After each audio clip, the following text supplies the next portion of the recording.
So for our next guest, we have a top instructor from London. They are certified bachata instructor, certified bachata sensual instructor, performer, and actively competing all across the world. Formerly 2015 Bachata Stars UK champion, and the current reigning 2020 Bachata Cabaret Rising Star World Champion. Welcome to Dance Spotlight. Adam and Tamara, how are you? Hello. Hey. Good. How are you? I'm doing good. How's your family with this situation with the coronavirus? Well, actually, things very good. They're all safe back home in Spain, and also here. They all good, right? Yeah, touch wood. Everyone is well so far, so let's hope it stays that way. So before we start with the dancing topic, let's first talk about where are you guys from? So I'm from London. I was born in London, lived in London almost my whole life, and I still live in London. And I am from Spain. I've been living in London for, I think I lost the count. I think 8 years will be this summer, something like that. Yeah, 7 years. I don't know. But yeah, I'm originally from Spain. What were you doing before? So were you working or were you studying? What was the life before the dancing came into your life? That sounds like a long time ago. Well, I think I started when I was 13, so I guess life before that was like pretty good in comparison with now. I guess, yeah, I was just studying with my family back home in Spain in a small town called Salamanca. So yeah, before, university or high school, wherever I was before, and just studying and being at home with family. I was working, so I was working kind of relatively young in my career at work, and then I found dancing, and life kind of changed somewhat. So you were living in Salamanca before. So were you studying in Salamanca? Did you go to university there and things like that? Yeah, so I was born actually in Andorra, but I lived pretty much my whole life in Salamanca, and I also did my degree there in Salamanca as well. So I went to university there. Yeah. We're approaching it where the audience don't really know much about you. So, just for clarification, are you a couple or is this a working relationship in terms of dance partnership? Answer. Go. I'm very pleased to say that I managed to grab this one here, and she's mine. So everyone, stay away. She's my dance partner. She's my life partner. My everything. So. Yeah, I can say the same for sure. So how and when you first met? I want to go with that one. Yeah. So we met, I think, in 2013.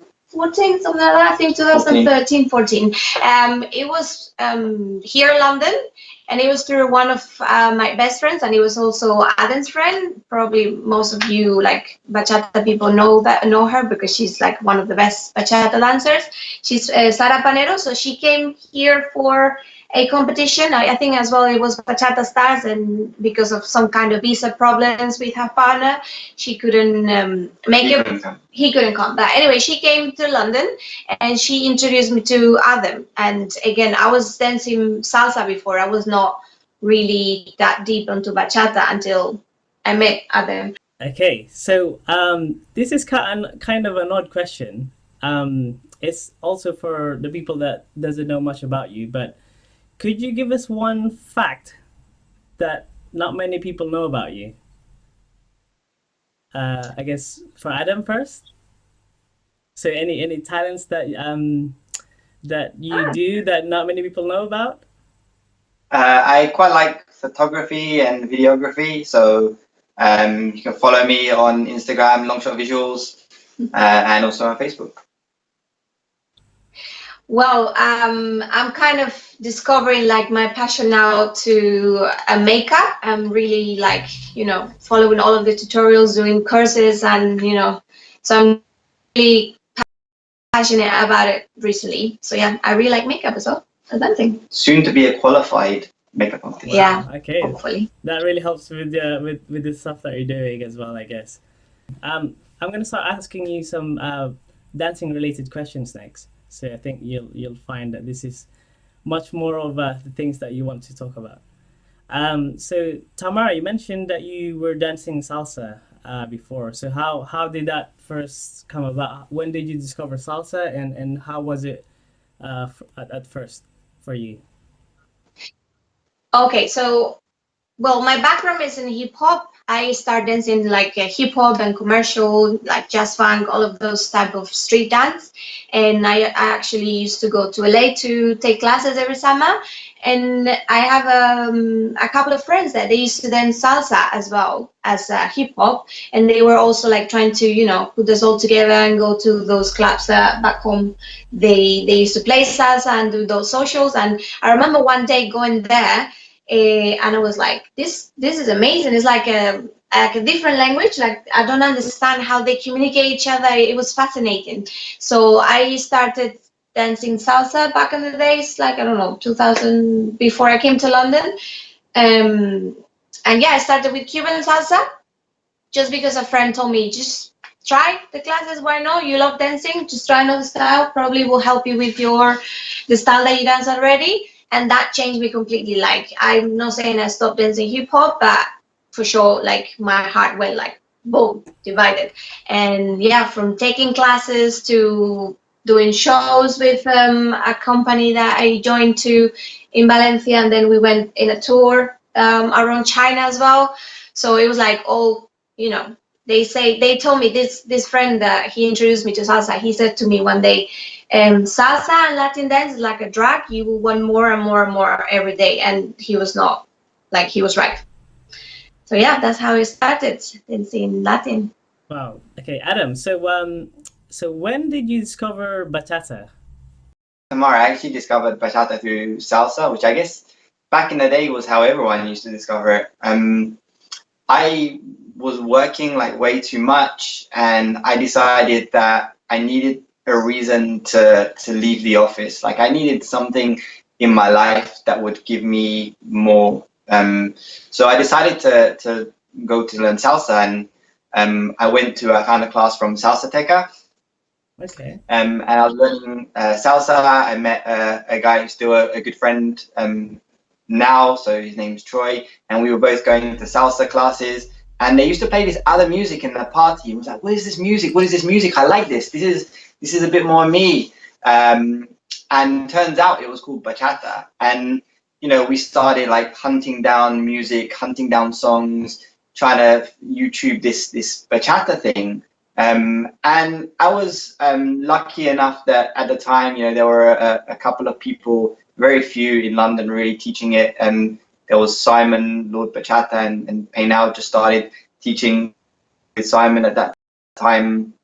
And kind of relatively early in our journey, there was a guy called Tevin, Prince Tevin. He invited Jorge and Judith to a really small congress that he organized. And me and my friend went along to that congress, and like it was mind blown. Like, I think that congress kind of changed my life. I say a congress, you know, like it was a day of workshops, but changed my life. What I saw them do was just like my jaw dropped to the floor, and I said, I want to do that. And I guess from that point, I kind of went on this massive journey where I got super freaky about it and wanting to learn as much as I could. No, it's yeah, I've kind of heard from Biscuit before that you used to travel to Spain a lot and take classes, and at some point I think you were really close with Jorge as well. In terms of the Bachata Sensual certification, so what made you decide to do that? And did that have any influence in your teaching style or your technique when you dance? I think there were a couple of reasons why we decided to do it. So people know us, they know that we compete, but we don't actually teach that much. We've been teaching for many years, but we don't really run regular class. Well, until recently, we didn't run regular classes or anything like that in London.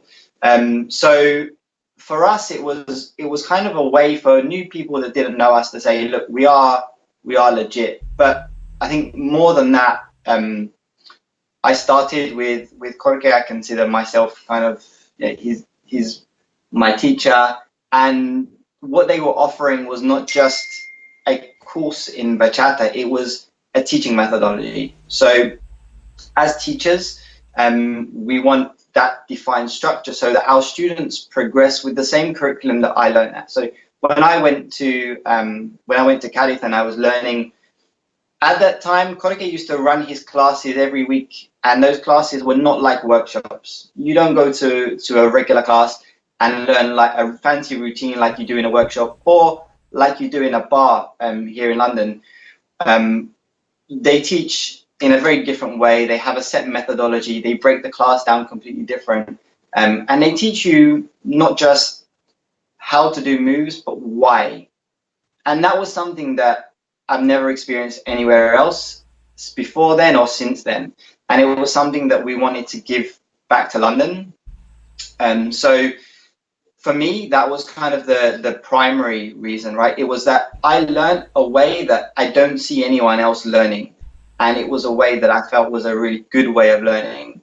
And we wanted to be able to offer that to people instead of just repeating fancy routines. I don't think that really helps anyone. Yeah, I mean, I think back in the day, I've had some experience of that, taking classes from Jorge, where it's mostly foundational thing, and then it helps you to kind of build on that later on, where you can just see a move and you can figure out how to do it yourself, because you have that strong foundation. Did you find the teaching course challenging?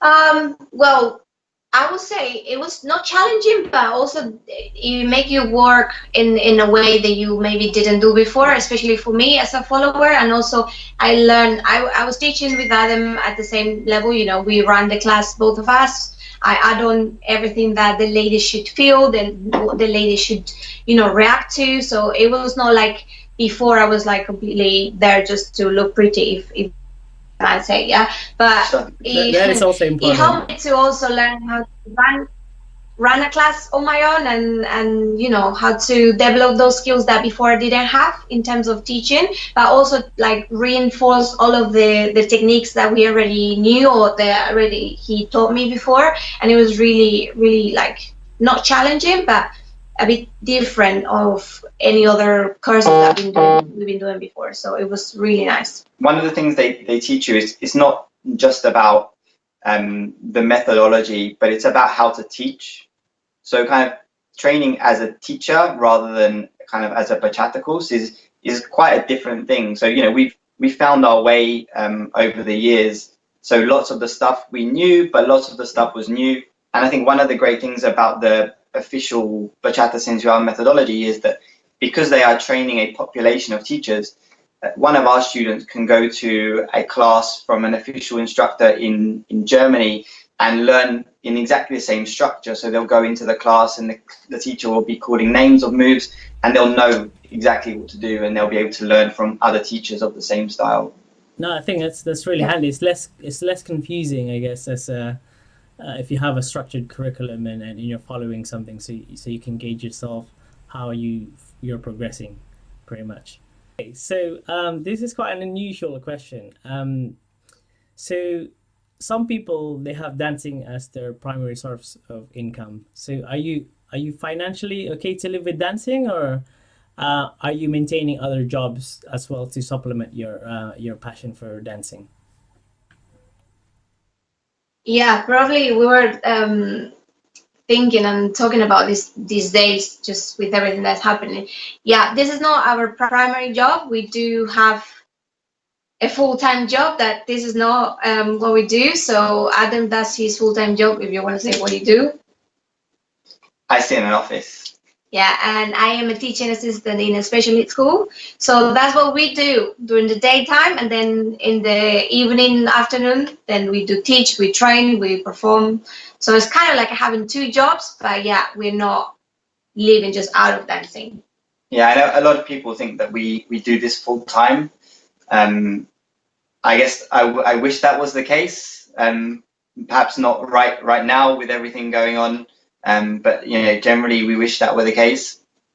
It can be quite challenging sometimes. As Tamara said, we have a lot of stuff to do. Rehearsals as dancers, you need to look after your physical condition as well. So kind of physical training in other styles, things like ballet, that we like to do as well. All of these things on top of training and then finding time to teach, it can be challenging. And as a dancer, really the teaching is your main source of income. And if we spent all of our time teaching, then we would never have any time to kind of progress ourselves as dancers. So it's a balance that we need to find in order to survive, unfortunately.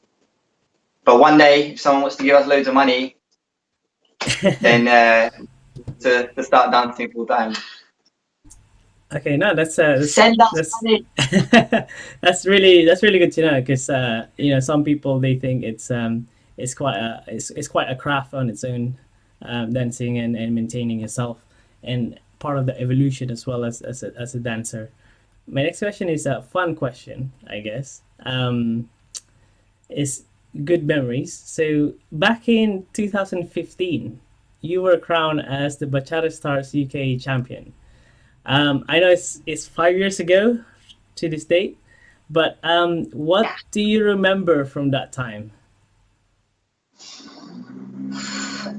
It feels like yesterday. At the same time, it's very blurry. But one thing that I really remember, and it's just a nice memory. I don't know if I can say, but it was Adam was crying for 1 hour non-stop. Like they said everything. Everyone came to congratulate us, blah blah blah. And then when we went backstage, and we have just 5 minutes for both of us, like I think he wants to cry again. Yeah. He was like crying for 1 hour non-stop. I was like very confused, but what's going on? This is an amazing thing. And I guess it was just what he can explain for himself. But it was a very special thing for us, and especially for him. So it was very emotional, I would say.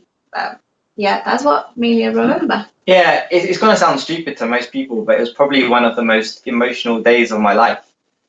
Like it meant everything to me. And it still does. Like I still feel emotional thinking about that day. It was something that Bachata Stars is a strange competition because it means a lot of different things to different people.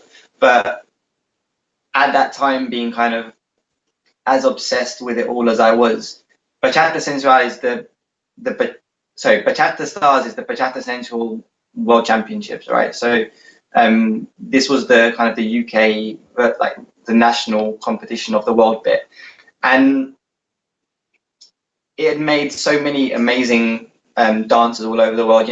That's where Daniel and Desiree got their name. That's where Chavez and Sylvia got their name, and it was kind of, I can't explain why it meant so much, but for someone that felt so connected and so inspired, and like Bachata to me has been so transformational to my life in more ways than I can describe. So to go from like sitting behind the desk to being kind of like a UK champion was just immense. No, I can't yeah, explain. it's Bachata Stars is part of kind of traditions. I mean, it was probably the only competition I associate bachata with. So was the competition, was it your first competition together, Bachata Stars, 2015? No, we actually compete the same year, if I'm not mistaken.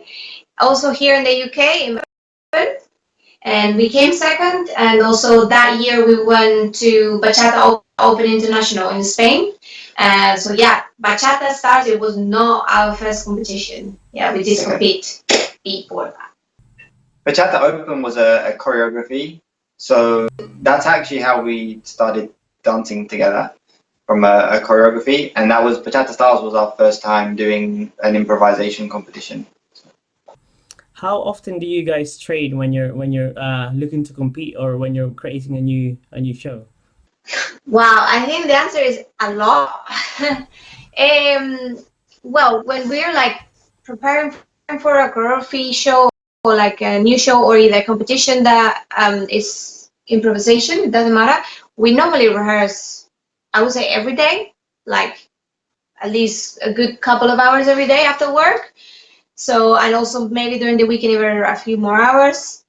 Also depend of your routine every week, but I would say when you're focused on training for a competition, any other a full-time dancer can tell you as well, like it's very intense. So maybe a full-time dancer will rehearse for like 5 hours a day and then maybe have a rest the next day. I don't know how they do it, but because of our situation that we have a full-time job, we were rehearsing every day after work. Basically, we go from one job to the studio until the studio closes and like push us out of the door and lock the door, and then we go home. Sometimes we try to find other places that are then open or open spaces depending on the weather that we can continue practicing, but it's just like you do what you can with the time that you have to make the most of it, because what do they say, failure to prepare is preparing to fail. Yeah, that's true. Yeah, that's a good point. Practice makes perfect. Yeah, all of those cliche phrases. I mean, it kind of sounds like it's almost like you would compare it as having a second job or running your own business. It's a lot of work that goes into it. It is. I'm quite sure that we probably put more time into dancing than a lot of people put in jobs, and it's something that we do kind of around the outside of our job. So like, that's not, no offense to people that don't work a lot. Well done to you, because you're doing better than we are. But yeah, it's intense. Do you have any tips for people who's looking to do the same, to make a show or do a competition, but I know it's quite hard to be in front of the audience, and how do you deal with it? How do you prepare yourself to be in front of on the lights and in front of other people, and not be nervous about performing? I guess we're going to have quite different answers to this, because for one of us this comes quite naturally, and for the other one it's not something that comes super naturally. So I guess you go first. Well, I mean, no, that doesn't mean that it came naturally to me, in the sense of like, I think everyone get nervous. It doesn't matter how professional you are, how long you've been performing. It doesn't matter. It always, like, those nerves at the very last minute when you're gonna just about to jump on the stage, or when you're like already on the stage and you can hear your music like playing. Always your heart beats like to the max. And I always think like, as much as it's very good to be calm and trying to don't let those nerves to take over, it is important you have that thing here inside of you that make you go to the stage and leave it to the max as well. Because if you think about it, you're like, I don't care, whatever, it's not going to be the same feeling. So I would say it's no trick whatsoever to do not be nervous, because you always be nervous. Like, at least that's my experience. Doesn't matter. I've been like performing and competing for many years now, and even if it's the first time that you do choreography or it's your first time competing, you always get nervous. So, and I actually enjoy that moment. It's just like a very unique feeling that every dancer or actor or anyone who's just in front of people, like you say, on the spotlight, that we feel. So, don't know. Yeah, to me, it's not something that comes super naturally. It's something that takes getting used to. I guess thankfully we've had a lot of practice getting used to it, and I guess you just kind of have to not focus on the audience. I mean, you need to perform, right? But we focus on us. We focus on doing the best job that we can, and we focus on kind of making the show as entertaining as it could be. Sometimes you don't have the privilege of performing in front of a big crowd. Sometimes you perform in front of like 3 people, and you have to perform exactly the same as if you were performing in front of 1,000 people. So sometimes it can be difficult, but sometimes it can also work to your advantage. It's important, or the most important thing is like, as long as you enjoy it, like as long as you're enjoying yourself on the stage, you're gonna transmit this to the audience, and they will see you having fun. And at the end of the day, we're up on that stage to entertain people and to make them have like a nice time. And if you're doing it yourself, the rest of them they will do as well. So I would say don't worry about getting nervous, because you will be trying to calm down and control it. And second tip, just enjoy and just make the most of that 2 minutes, 3 minutes that you will be on the stage, because it's super value. That's a good answer, that one. I wanted to say that one. 2020, this year, Bachata Cabaret Rising Star World Champion in Miami. I know you guys were competing for that. I think for the last two or three consecutive years. What did you prefer different for this year?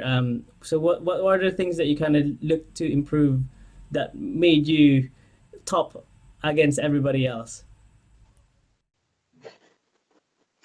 I mean, as you said, we've been like competing abroad in the summit. In particular, we've been competing twice. We've been on the World Latin Dance Cup a few years as well.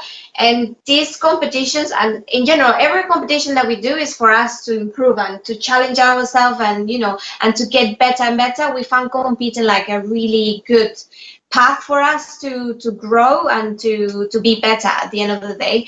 But the level there is just out of this world. It's just crazy. It's just something that make you aim to it. I don't know if I'm expressing myself right, but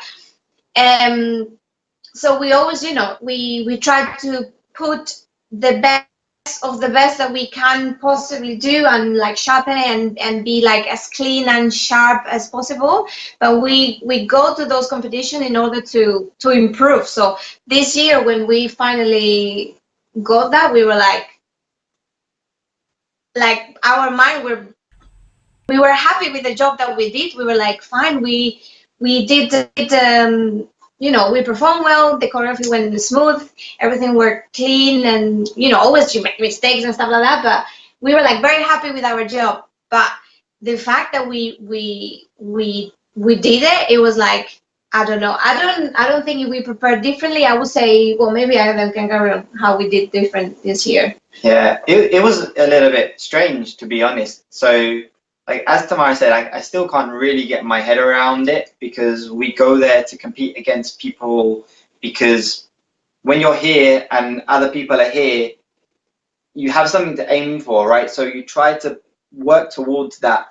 And I don't think we always hope, but you don't ever go into these things expecting you're going to win. You believe that you have it in you, but you never expect it, right? But I've been struggling with a shoulder injury for quite some time, and the amount that we were actually able to prepare was less than we normally would. Like normally we would be killing ourselves before, but because of my injury, I just haven't been able to dance that much. So we went into, I've had like some injections and stuff, but I kind of made it worse in December in the run up to the competition. So we had a period where I couldn't do anything at all. And in a way that really kind of took some of the pressure off. We are pretty tough on ourselves. We set ourselves really, really high standards. This time I just physically couldn't. I couldn't reach them. So we kind of went in perhaps not as prepared as we would normally be, but that's not to say that we wasn't prepared. This was a choreography that we've been practicing for like at least 9 months before the competition. So we had it in our bodies. We'd spent 9 months cleaning this choreography, and we went into it not rehearsing for the 2 weeks before, but confident that we knew what we needed to do in order to execute the choreography. And I guess in a way, like it worked out. We were prepared, but we did the preparation well in advance. We didn't leave things to the last minute, and everything worked out. So cool. That's very good. So now we'll move into a bit more fun questions, which is more for the audience. So you could get a bit of a breather in this one. It's less pressure. So the first question is, do you have any tips for beginners, for the guys and the women, when they're starting their journey into the dancing. So Adam, tips for the guys? I guess three things. Firstly, YouTube is great, but don't learn classes on YouTube. That is to say, don't watch a demo of someone and copy the moves, because you won't learn like that. Okay? And there's reasons lots of the leading is invisible. You just can't learn it on YouTube. That one's for the teachers. Thank me later. The next one I would say is enjoy it, because if you're not enjoying it, if you're too preoccupied on learning and you lose sight of enjoying it, then why are you doing it? And then I guess the last one is really like a leading tip. So you see people doing flashy moves. Don't copy flashy moves. Learn how to lead properly. Dance is a conversation between two people, and no one likes being punched in the face in the middle of a conversation, right? The ladies are not there to have their bones broken and thrown around the dance floor. Be respectful to the lady. Be gentle in all of your leading. Yeah. Bigger moves don't means harder moves. They can be bigger while still being soft. And that's it. I think they're my three things. And from me, for the followers, if I have to give advice, especially for the beginners, I think as it's important for the leaders to take classes, for the followers as well. Like you find sometimes like ladies, especially when they start learning, they feel, oh, I can do this, I can follow. I don't need to go to classes, and it's all wrong. Like the classes, at least the way we teach, is not just for the leaders, it's also for the followers as well. So it's very important that you study, that you take classes, and then you train yourself in the classes. But also it's very important, and I think that's for the leaders and for followers, to go and social dance. Like it is, I understand it might be overwhelmed when you're just a beginner and you see in the social dance like all of those people doing amazing things, and you just feel like I'm embarrassed, I don't want to ask anyone. I would say for followers and leaders, go ask everyone to dance. If they say to you no, it's not a problem. Just go and try and have as many dances as you can. And like Adam said, just enjoy it. Like anybody was like, an expert from the beginning. So we all pass through that period of our learning routine. So yes, and third, I don't know if I did say third already, but for followers, trying to listen to the leaders. Like do not anticipate your moves before the leader does. So trying to listen, and this is very important to do it during the class, because as a followers, we tend to learn the routine when you're in a class, and then you do it yourself, and you're not helping yourself because you're not learning how to follow, and you're not helping also your colleagues there in the class, like the leaders in this case, because they are not learning how to lead properly. So during the class and during the social dance, do not lead yourself. Just listen to the structure, listen to the lead of the leaders. I don't know if that makes sense, but yeah, and enjoy. For sure. Wow, that's a really monster tip. I think all the guys would agree with your tip. Just to compound on that, actually, it's probably a topic that is out there, but Tamara, for the ladies, a lot of people would go ahead and buy dancing shoes straight away. Is there a process to build up a confidence, or to be comfortable dancing in a high heel shoes and a proper dancing shoes? What is the process of people if they want to do that? Okay, well, it will depend if you're a beginner or if you just know a little bit more how dance works. But if I need to talk from my experience, I remember I started dancing without my shoes because, like I said, I was dancing hip hop before, so we were wearing trainers, even barefoot, whatever, but no heels. And it is true that when I put my heels afterwards, I was like, wow, this is a totally different feeling. Like, this is a different dance. My balance was somewhere else. And it happens the same when we're doing a choreography. Like, when you practice without your shoes and then with your shoes, it's totally different. Like, your balance the technique that you need to turn and how to change your body weight from one leg to another, where where at the end your body weight is totally different. And it is true that actually some of the moves, it is better if you wear heels, because it will allow you to move in a different way than if you're not wearing heels. So I would say, as advice, if you are not used to wearing heels in your normal life, or you're not good with heels, maybe try to first learn your basic, and try to be a bit confident with your dance. But as soon as you can, jump onto those heels. Maybe not high heels, you don't need that, but it is very good for you, and to train your feet and to train your ankles to be strong, and to wear the heels as much as possible. You gave a really handy tip for that. Okay, so this is more towards you guys. So going back when the days were normal, when you were teaching multiple nights. If you had a night off, what would be your ideal night off to relax? Ideal night off or typical night off? Typical night off was not a night off. Typical night off was rehearsing. She doesn't let me relax. Sometimes, I guess you mean when you don't need to go to a congress and teach and perform. That's what you mean, right? Yes. Well, sometimes we actually want to go and dance, just for the fun, because we love it. We love social dancing, and we love to do it when we have to work and when we don't have to work. But sometimes, we debate ourselves, shall we just go to the cinema? Shall we just have a nice dinner, just to go to a restaurant, or visit some family and friends? So I don't know. Sometimes just being at home one day and relax and watch a movie and be together, that's enough, and it's nice just to disconnect a little bit to this of a dilemma when we have a night off, and it's like, I really want to go dance, but I'm not sure if we should. Shall we not?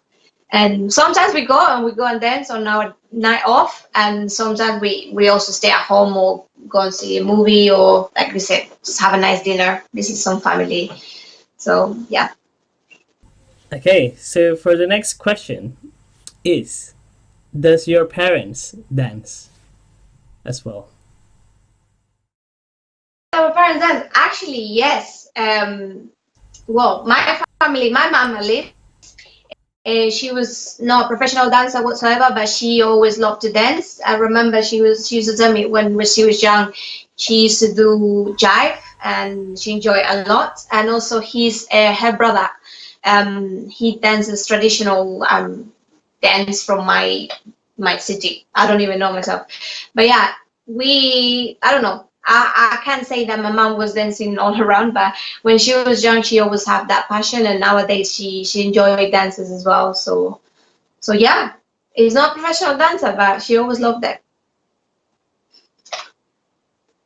No. Okay. No,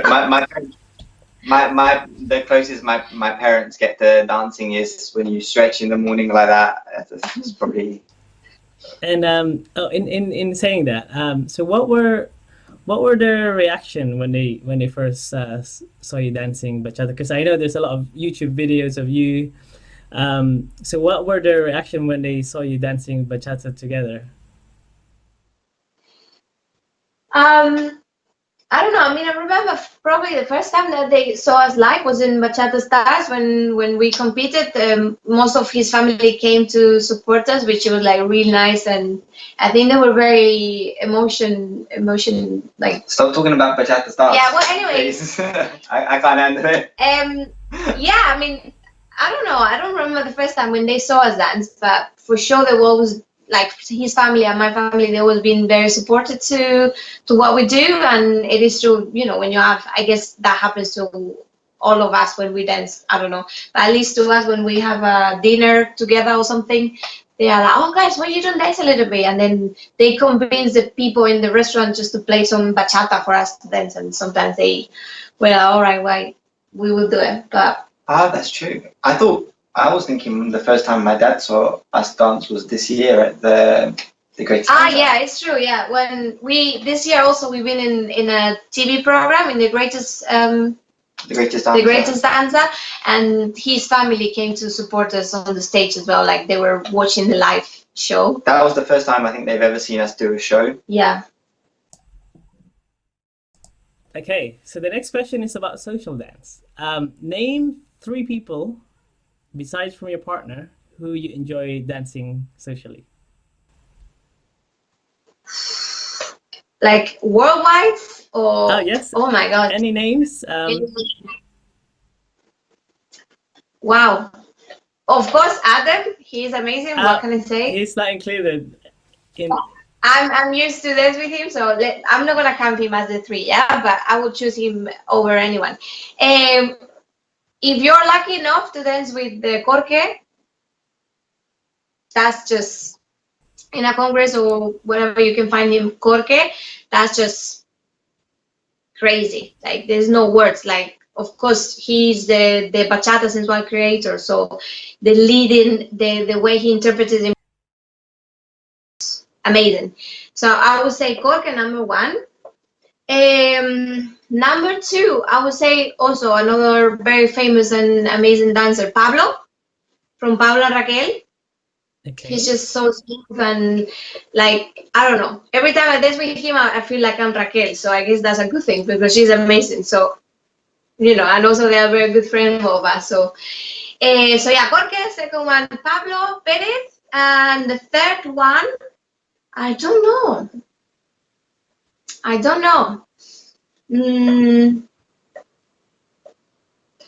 know now. I'm like, It could be anyone that you can name, I guess a friend or someone who you danced recently with. I would say, you know, Sergio. I don't remember his surname, but he lives here and he dances with Suarez. Nadia. Sergio Suarez. He's an amazing leader as well here in London. I would say recently I had the opportunity to dance with him in one of his recent parties, and he's just amazing. Yeah, I remember Sergio. Very good dancer. Cool. And Adam, for you? I've been trying to buy time for like this whole thing, and I still can't think of people. Do you know what it is? Like sometimes you have the best dances with people like who are not like household names, right? So I would say like the best dances I have are with people whose names I probably don't ever learn, and shame on me, but and people who I'll probably never cross paths with again, which is sad, but that's probably the case. Like sometimes you go places and you dance with people and you're like, where have you been? I've never met you Don't copy before. me. I just said that. Just don't try to buy time. Say to me. But I mean, I guess in terms of people that people will know, for me, Sylvia is incredible, and There is this whenever I dance Sylvia with Sylvia, Chavez and yeah, Sylvia. Sylvia Chavez and Sylvia. Whenever you dance with Sylvia, Sylvia makes you feel like you're the only person in the world. It's incredible. She has a way of making you feel like there's nowhere else that she would rather be but there with you, which is just like, to be honest, when you're social dancing, it doesn't matter what I do as a leader, that's the feeling that you look for. And even if you just stand there and do a basic, Sylvia gives you that feeling. So for me, it's a very special one. And I guess again, just in terms of household names people will know, I guess I'll go with Raquel from Pablo and Raquel and Sara Pinero, because they're both amazing. Wow. Okay, for the next one is which couple or dancers you enjoy watching dance and perform? Wow, that's easy. Easy peasy. First, shall we say it together? Let's say we say the same. 3, 2, 1. Pablo and Raquel. They're the full package, Yeah. no doubt. Cool. Yeah. That's really good. Do you have any piercings or tattoos? Yes, I do. Yes. Is it something Yes, I you'd do. like to expand a bit more, or is it a personal? Yeah, they're visible. They're not. Yeah. So I have, and also they're quite related, especially one to them. So I can tell you the story about it if you want. And The first one is here. Well, you cannot see it now because of my watch, but here I have written "Believe in yourself," and it's also like the other way around. So you need to read it on the mirror. Okay. Brilliant. Believe in your dream. What do you say? Believe in your dream. It's been too long since I don't talk. So believe in your dream. My bad. Is it She has it believe in your written on dream? her. She has it written on her. so I it don't know doesn't what forget my Whoa. Anyway, this I did it the last year when I went to LA. I think I told you before I used to dance hip hop, and I used to go every summer, the whole summer, to LA to train, to take classes, and yeah. And one of the summers I remember I broke my little toe from my right foot, I believe, and it was the first time that physically I couldn't dance whatsoever, and I was like really depressed. I was in the place where I could just train the best, and I couldn't do it. I was like really, really depressed, and I don't know. Maybe my dream was always to be a professional dancer, to do this for a living, and I promised myself that I will never stop dancing. It doesn't matter what in my life, whatever happened, and I just did it to remind myself that this is my dream, and I should believe on it and just go for it. This is the last question of the viewer segment. So, if there's any artists or students that you want people to check out, so if you want to do a shout out to anyone. Should we start with this? I don't know. Let's use that. Yeah, I mean, obviously, Jorge and Judith. They created Bachata Sensual. They are, what's the word? The goddess of this. Yeah, but they're geniuses at what they do. The creativity, the way they come out with new things is just unrivaled. Pablo and Raquel, which we've already said, they are the full package. I really like Sergio and Anna. I think they have an amazing style. Very, we spoke before about being gentle on the dance floor. They have such a gentle style, but great connection and great technique. So I really like those. Marcelo and Belen are incredible at what they do. They have an amazing work ethic. I know what goes behind what they do, and no one does it better. So hats off to them as well. And there's other couples, I would say as well. Alonso and Noelia, they're amazing teaching, and we were with them also in the teaching training for the Bachata Sensual certified teachers. They're amazing. They just compete. They perform. They're amazing teachers. They're like amazing social dancers. We can just name many people. I'd say for me as well, Andres and Jessica.